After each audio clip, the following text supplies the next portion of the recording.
नमो बुद्धाय. धम्मपद.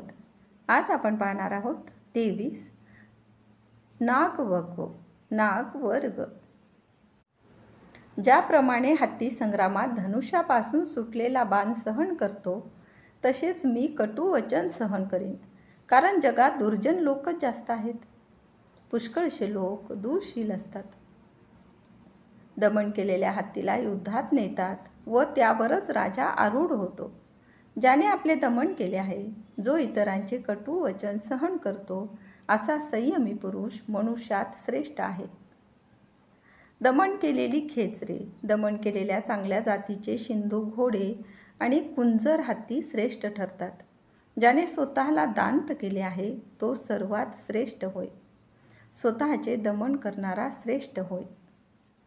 ह्या वाहनांच्या द्वारे कोणी मनुष्य ज्या दिशेला कधीच गेला नाही, त्या दिशेला निर्वाणाला जाऊ शकत नाही.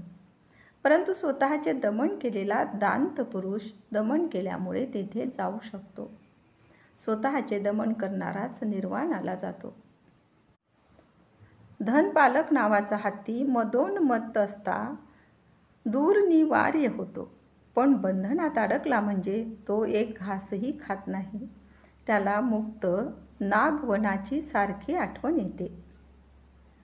माणूस जर आळशी, खादाड, झोपाळू व लोळत पडणारा, खाऊन पिऊन डुकराप्रमाणे पुष्ट झालेला असला, तर तो मूढ पुन्हा पुन्हा गर्भवासातच जातो.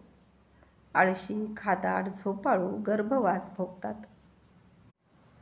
पूर्वी हे चित्त वाटेल तिकडे भटकत होते, वाटेल तेथे रमत होते. अशा चित्ताला मी आज वश करीन, जसा माहूत मदोन्मत्त हत्तीला अंकुशाने वश करतो. चित्तवृत्तीचा मुळातच निग्रह करावा. अप्रमादी व्हा. स्वचित्ताचे रक्षण करा. चिखलात फसलेल्या हत्तीप्रमाणे स्वतःला कठीण परिस्थितीतून वर काढा. कठीण परिस्थितीतून बाहेर येणाऱ्यास धीर म्हणतात.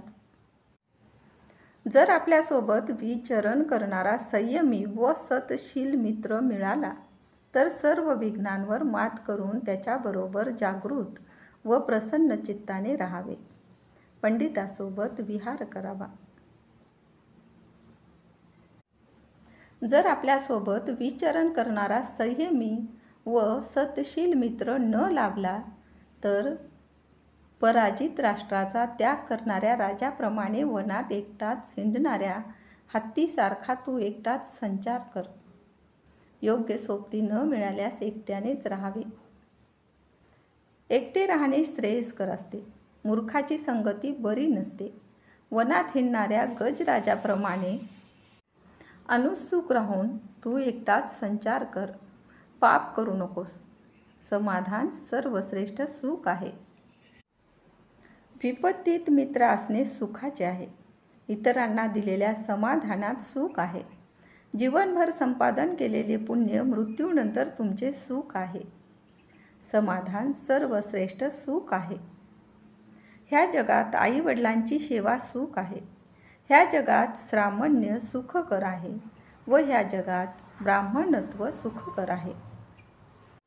श्रमण धर्म सुखकर आहे. वार्धक्य येईपर्यंत शीलाचे पालन सुख आहे. श्रद्धा स्थिर होणे सुख आहे.